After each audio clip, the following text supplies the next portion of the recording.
আসসালামু আলাইকুম। ফাজালে জিকির হইতে পড়া হইতেছে। হযরত সাঈদ বিন মুসাইয়্যিব রহমতুল্লাহ একজন বিখ্যাত তাবেয়ী ও মুহাদ্দিস ছিলেন।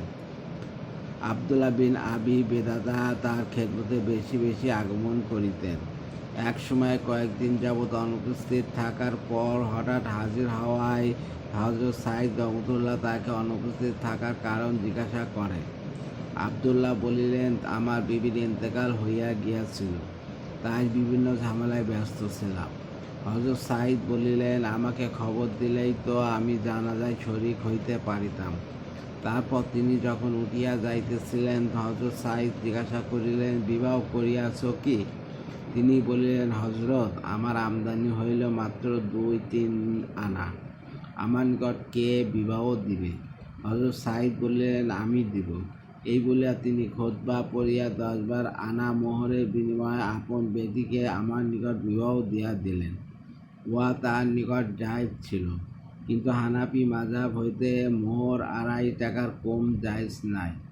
একমাত্র আল্লাহ পাক জানেন উহাতে আমি যে কতটুকু আনন্দিত হইয়াছি। ফিরিবার পথে চিন্তা করিতেছিলাম যে কি করিয়া এবং কার কাছ থেকে ধার করিয়া রুখসতির ব্যবস্থা করা যায়। আমি রোজাদার ছিলাম। ইফতার করিয়া মাগরিবের পর ঘরে আসিয়া বাতি জ্বালাইলাম ও জয়তুন তেল দিয়া রুটি খাইতে লাগিলাম। হঠাৎ ঘরের দরজায় খটখট শব্দ করিল। আমি জিজ্ঞাসা করিলাম যে উত্তর হইল, সাঈদ। দরজা খুলিয়া দেখিয়া হযরত তার কন্যাকে নিয়া দাঁড়াইয়া আছেন। অবশেষে তাহাকে ঘরে রাখিয়া তিনি চলিয়া গেলেন। সেই মেয়ে লজ্জায় মাটিতে পড়িয়া গেল। আমি ছাদের ওপর উঠিয়া আওয়াজ দিলাম, হযরত সাঈদ তার বেটিকে আমার নিকট বিবাহ দিয়াছেন।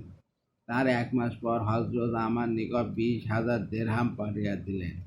খলিফা আব্দুল মালেক তার বেটা যুবরাজ ওলীদের জন্য এই মেয়ের সহিত বিবাহের প্রস্তাব দিয়েছিল, কিন্তু হযরত সাঈদ সম্মত হন নাই, যাহার ফলে বাদশার তরফ হইতে তাহাকে চক্রান্ত করিয়া 100 বেতাঘাতে নির্যাতনও ভোগ করিতে হয়।